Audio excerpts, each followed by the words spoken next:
Attorneys, you don't need to have millions of dollars or become a super celebrity to be on the New York Times, be featured in People magazine or Fox News. And no one knows that more than our guest today. It's Howard Breuer. Howard Breuer is the CEO and founder of Newsroom PR, an LA-based PR firm specializing in legal and litigation communications. He has decades of experience as an award-winning journalist. Howard's worked for prominent media outlets, including the Times, People. We're talking about Reuters. I mean, it runs the gamut. He's spent a couple decades covering high-profile West Coast trials, such as those of Scott Peterson, Robert Blake, Jodi Arias, even Michael Jackson, and he's provided a lot of deep insights into legal media dynamics. Howard's established Newsroom PR to leverage his journalistic experience in promoting clients within the legal sphere.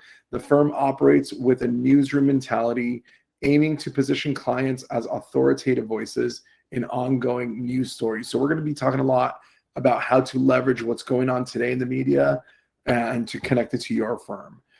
Breuer's approach focuses on anticipating media needs and providing valuable content rather than merely seeking coverage. Under Howard's leadership, Newsroom PR has built a team of former journalists and legal professionals adept at navigating the evolving legal media landscape. So thank you for joining us today, Howard. Pleasure to be here. Thank you. You go. Amazing. So you're at the vertex of like legal and media. You've represented so many press placements. I mean, it's literally hundreds a month. I'm going to put some on the screen right now. This is a press placement that you did for environmental attorney Vineet Dubé for the USA Today regarding Girl Scout cookies, and then we also see one here regarding the legal issues that Alec Baldwin faced on the set of Rust, where unfortunately someone died as a result of some prop errors. And one of your longtime clients is Nima Rahmani of West Coast Trial Lawyers, who seen here being a source for CNN. And so you know this space more than anyone else. And my first question to you is, like, to go back to the opening line, do you really need to be a millionaire or a really famous person to get on these press placements? I would argue the opposite. I would argue that what we do is one of the more cost-effective things that you could do within the realm of legal PR and legal marketing. For a lot less than the cost of lead generation and billboards, you can do what I sometimes refer to as forever PR, meaning even if you were to only work with us for only 6 months, you could get a volume of impressive media connections, placements, etc. on your website and social media that can be there for years and decades after that 6 months is up. Yeah, and so the clip that we just showed was from a story about the Menendez file being reopened, or the court case being reopened, and it has to do with Nima, your client, who is a PI attorney, speaking about the case.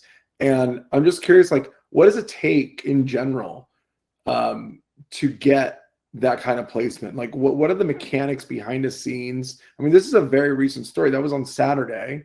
It was just published on your YouTube this morning.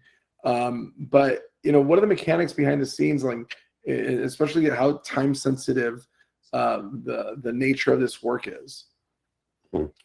Well, once we're getting the clients at that level of being, regular contributors on, CNN, those kinds of places, it's because, we've done a good job of impressing upon the bookers and producers that this person is a thought leader in this subject area. They're very available. They're not going to cancel last minute because they have a hangnail, and they have the background to back it up. In this particular case, one of the things that Nima had going for him, and he's been a client for about 7.5 years, early in the game, was that he was a former federal prosecutor. He was also with the LA City Ethics Commission as their counsel. So, you know, that gave the media something to sink into as well, and they're covering Varsity Blues, and they want to get quote from the U.S. Attorney's Office as to how they're going to respond to Lori Loughlin says she thinks she's going to get this out of the case, and the U.S. Attorney's Office is not going to show their cards. And Nima can come in and say, well, I worked down the hall from those guys. Don't hold your breath that she's going to get that kind of a deal. And so it's we try a lot to give the media either answers to the questions they haven't yet asked or the answers that they're going to have trouble getting elsewhere. That's fantastic. So I do want to dig into the time sensitive nature of like just the news cycle, how viciously quick it is, especially with the Trump administration right now. There's a lot of news evolving every day regarding immigration.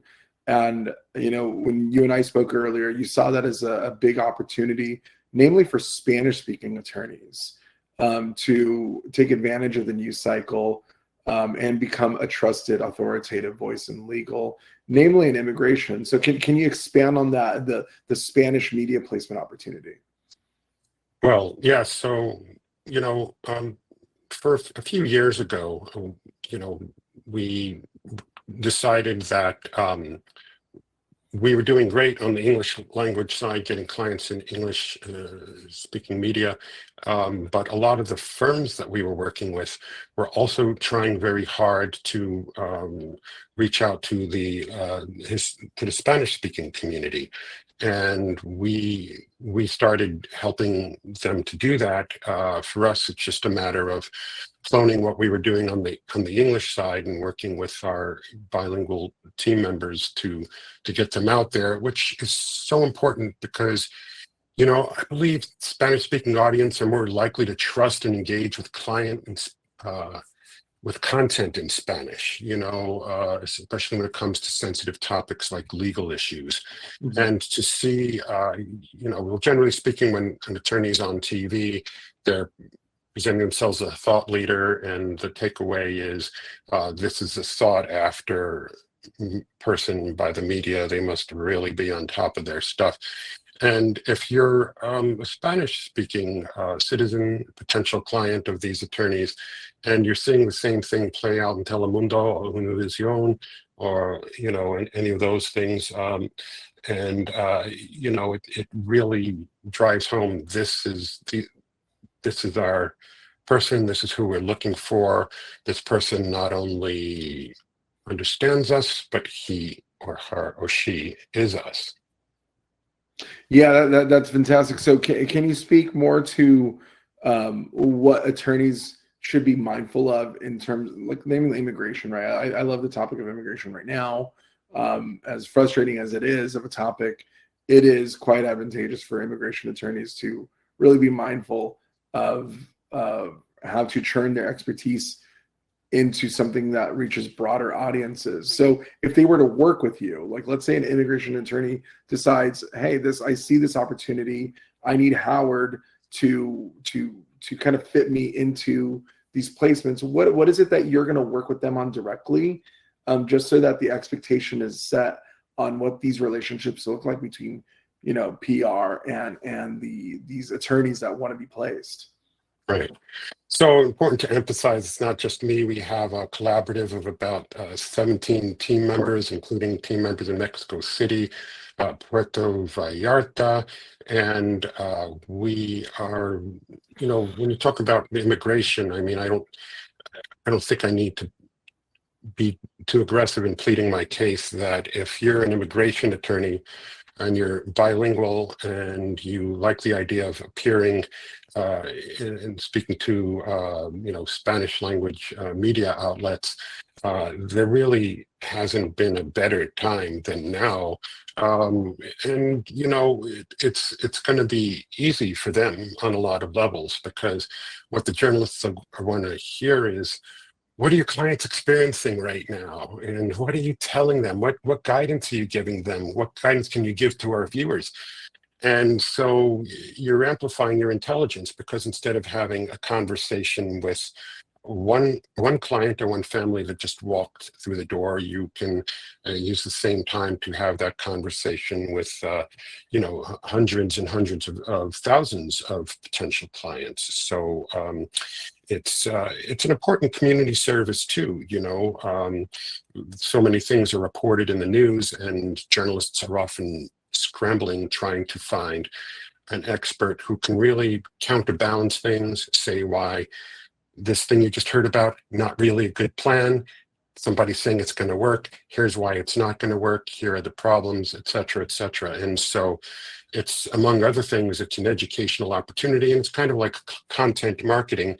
You want to go to the attorney who you feel like you're already learning from, and going to them to learn more about an issue.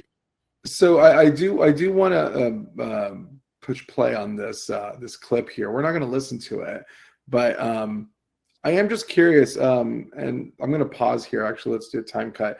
JC, do you see the video playing? No. Yeah. Okay. Now it is. Now it is, right? Okay. So yeah. We'll go back. We'll cut right back into that. So do a time check, JC, for an edit there. Okay, I got it. Okay. So Howard, I do want to bring this clip back up, the one about your client Nima being featured here on CNN with related to the Menendez trial. I see Nima, on TV whenever I'm like the gym, I'm out and about. It's like it's kind of funny that I see his face everywhere. But what I notice is that I don't really hear it often. It's oftentimes on mute, just like it is right now. And he's polished. Admittedly, he's polished. He knows how to present. He knows how to light himself. He knows how to dress to appear authoritative. I feel like a lot of these optics are really important to be invited back, especially on such massive stages like international news stations like CNN, like Fox News. Can you speak to what your potential clients should be prepared for in terms of like media training? Because I feel like that's like your job. Getting the placement is like half of it, and then making sure that they're prepared is like the other half of it. Is that fair to say? Sure, and that's one of the services that we do is basically unlimited for our regular clients media training, where we will, well, chances are when they come in the door the first week, they're not going to be on CNN. They're not ready for CNN. And in a way, you don't want to push them on CNN, because if their bat is still minor league and you push them in the majors, like they're going to wipe out and they're never going to be seen again. So the idea is to work with them on the basics of lighting, being framed in the camera in a way that there's not too much space in the top of your head. The lighting's good.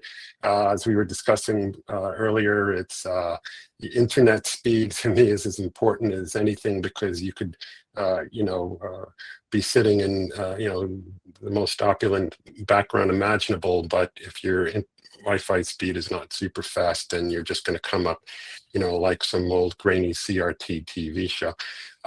So there are a lot of things that we help them with, looking directly into the camera and what your eye level is right. And you should be direct and not looking down at the camera. Some people look like they're looking down to a fish tank when they're on TV. I'm so glad there's all these different things. Yeah. This is all old hat to you, but I find that these are things that are not very known to a lot of attorneys we talk to all the time.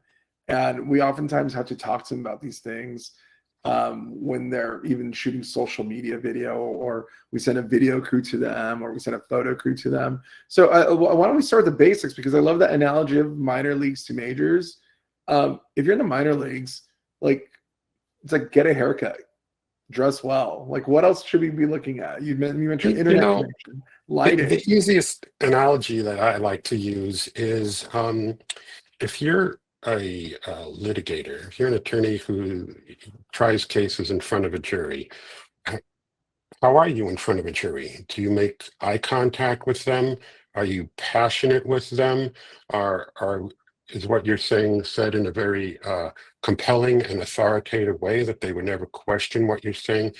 Because one of the things that I would I will tell our clients is to just treat the camera like you're talking to the jury foreperson, and you know, uh, you're really talking right through the host. You're not really talking to the host. The host is just there to prompt you with questions. You're talking with the folks out there who you want to impress. You want them to hire you. So you want to say, for instance, I use the analogy a lot of a Trojan horse thing. What does that mean? So let's say you're a very able criminal defense attorney and you've had some high profile cases. You can, and somebody, maybe the TV host says to you, well, what do you make of this case? And you could say, I've tried thousands of cases like this. The prosecutors always do this, and that always turns out like that. And I always eat their lunch because I do A, B, and C, and I kill them, right? So is that answering the question, or is that selling your services? Like, it's both, right? So one of the first things I like to teach them is kind of like you got to be authentic, right? And organic, and you can't just make something up like that if there isn't a natural segue to it. But you want to look for opportunities, to really strut your stuff.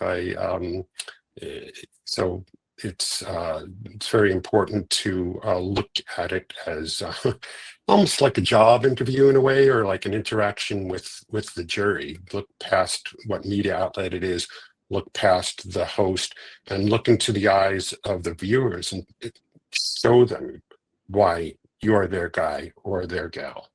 So what does the minors look like then? If they engage with your team, and is it a certain class of press placements? Is it starting locally? Can you expand on that? Kind of, yeah. Like, we might. If you're on CNN and you wipe out, it's pretty high profile. They're not going to invite you back anytime soon. And if anybody, producers from MSNBC or the other places that like at that level that we're getting clients, Good Morning America, etc., see that clip there, and they're not gonna want you back anytime soon either. So the important thing is we get you stuff where if you're a little off, if you didn't give the best interview of your life, you maybe some like Spectrum News or someplace. I'm not putting any media outlets down. I worked for media outlets myself, from community weekly newspapers to New York Times, Reuters, People magazine, it's just a matter of, like I say, minor leagues in terms of, you're going to go on there, we're going to analyze the video with you, we're going to go through, here are 10 things to try to do better the next time, and then we're going to pitch you here. We're going to pitch you on maybe KTLA or some local TV station like that, then keep pushing you out there for bigger and bigger places. And one of the things we're going to use when we bring you to CNN is, here's this attorney who knows everything about X, and in the past month he's been in these places, and here are some clips showcasing how good they are. And so you sell you, and then like we sell you. Got it. So I am curious if there's like any stories top of mind right now that you see as, more specifically, like are there any like policy changes or policy rumors at the federal level that you see as an opportunity for any attorney, not just immigration right now, that folks should be mindful of, in terms of saying, maybe I can connect my expertise to this hot topic of the week? Absolutely. We work with a lot of different types of attorneys, and right now there are a lot of different topic areas in the news, and that's one of the things I love. And to some extent, this is how I fashion the operation. So many PR firms, they're promoting fashion lines and events, and they're having to go back to their clients and say, I can't get you on a news spot right now. There's too many things happen with the Alec Baldwin Rust case and the Trump presidency and immigration and all these things, whereas we are surfing those waves. Right. We are leveraging those opportunities, and they go far beyond just, what's happening with immigration. For instance, if you're an employment lawyer, mm-hmm. and you've got all of these battles over wrongful termination and where they write to get rid of everybody who's considered a probationary employee, and what would be your rights if you were a probationary employee in a public setting versus a private setting. If you're interested in intellectual property and AI, or there's so many things being said every day about how the studios are using people's likenesses, and what that huge strike was about not that long ago. And I could just go on and on. Family law, probate, music industry. There are just entertainment laws is a huge one for us. And this constant combination of the cases are in the news and the cases that our clients are putting in the news. And as far as, just really important to state, not, if someone might look and say, I don't have the time to be a Nima Rahmani. I don't have the time or the bandwidth to go on TV dozens of times a month, and most of our clients don't, and that's okay. You can come in and say, I really want more like 5 or 7 placements a month. I don't. Some will say I don't like TV. I mostly want print because they recognize that's going to be better for SEO and those kinds of things. And others will come to us and say, just give me as much TV as possible because I want to be the next, Chris Cuomo or Don Lemon or whatever, anchor spot was lost that week on a major network. And we take all comers, and it's part of our bread and butter is whether someone's camera shy or camera hungry for a little media or a ton of media, looking for a big package that includes social media or not. Our approach is very bespoke. We look at where they are trying to get in the next 2 years. How are they looking to grow their book of business? For instance, if they're looking to expand into, a state that they just 5 minutes ago opened an office in, we can get them a lot of local media in, the city where they're going to be based, and give them within a very short time a greater media and online presence than their competitors in that area who've been there for 5, 10, 20 years. So I am curious because when someone engages with you, they may want to be a talking head. They want to be a Chris Cuomo in 5, 10 years, and they might think of this as planting the seed, right? To establish these relationships, to be invited back, to be a recognizable person by both the consumers and the networks. I could totally see that being in a very, very small minority of your clients, whereas many, I would imagine, see the press as a way to just get more credibility, to be able to say on their websites that they've been featured on television, radio, print, etc. But it's not direct response, right? Where, an appearance yields X amount of cases. And there's no correlation between the investment with Howard and your team and the business outputs next month.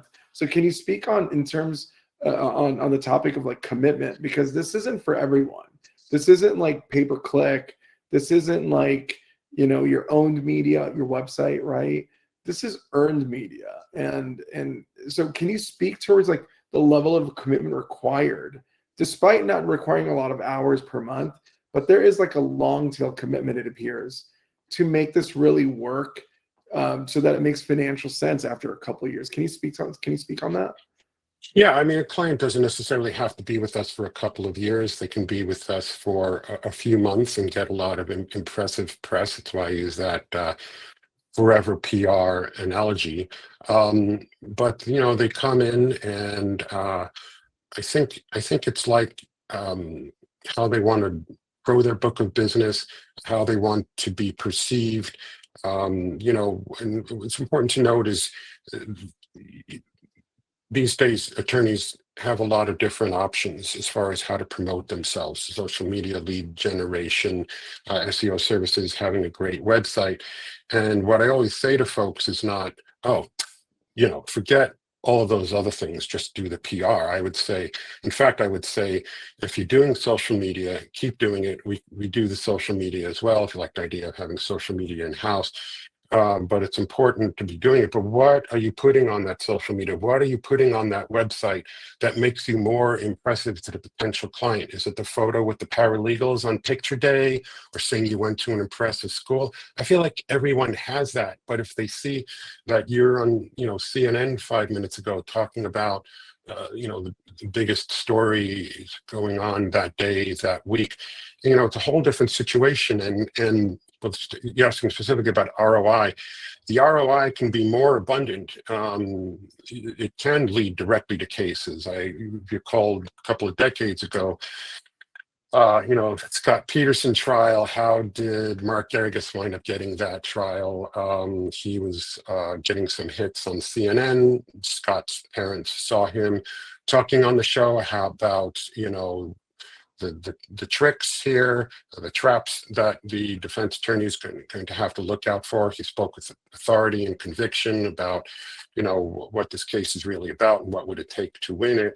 And Scott Peterson's parents, they watched that, and that's when they decided to hire him. And that does happen to us all the time.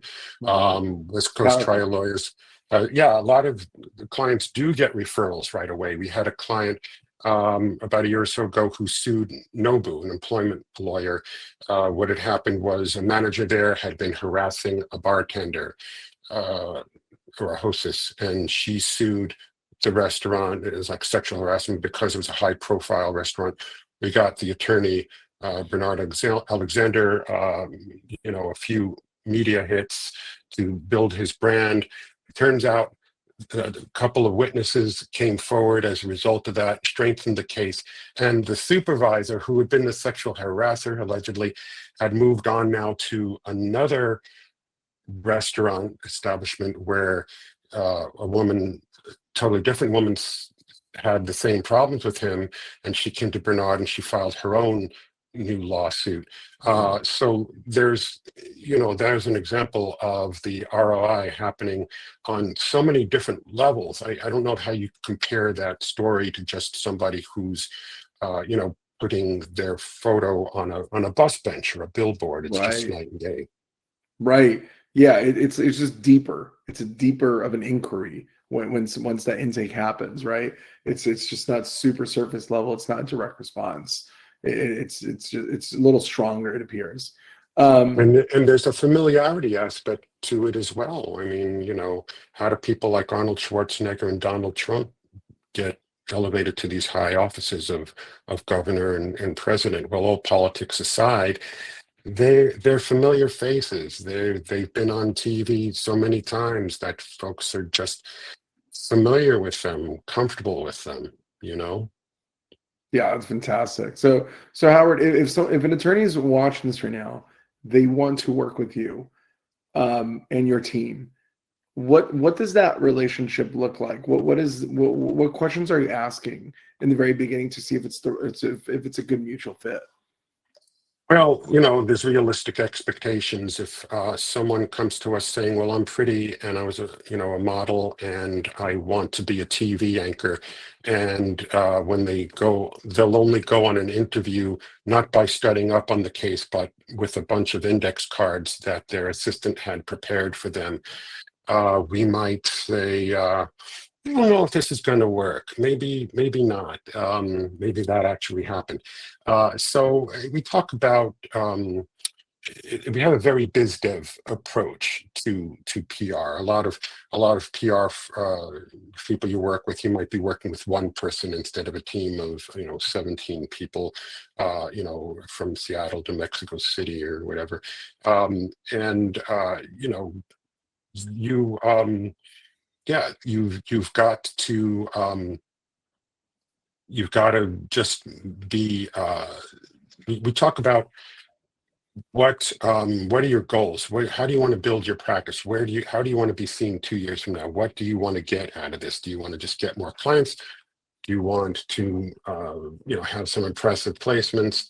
Do you want A lot of them are doing litigation PR as well, where we're promoting their new lawsuits, their press conferences, and there's so many different things that happen in those instances. Just seeing, just like the opposing counsel, seeing that you have a press conference and it was, covered by 12 different media outlets, or just the fear that that could happen because they know you're working with us, and they will take you seriously and think about their image and their reputation and what else could come out in court, what else could come out in the news, and they will. You might get a quicker settlement out of it. So again, you're not going to get a quicker settlement because you have a lead generation service or a nice website, right? I mean, it's like the fear of having somebody with a really big megaphone. That's great. So Howard, thank you so much again for hopping on. What's the best way for attorneys to get in touch with you?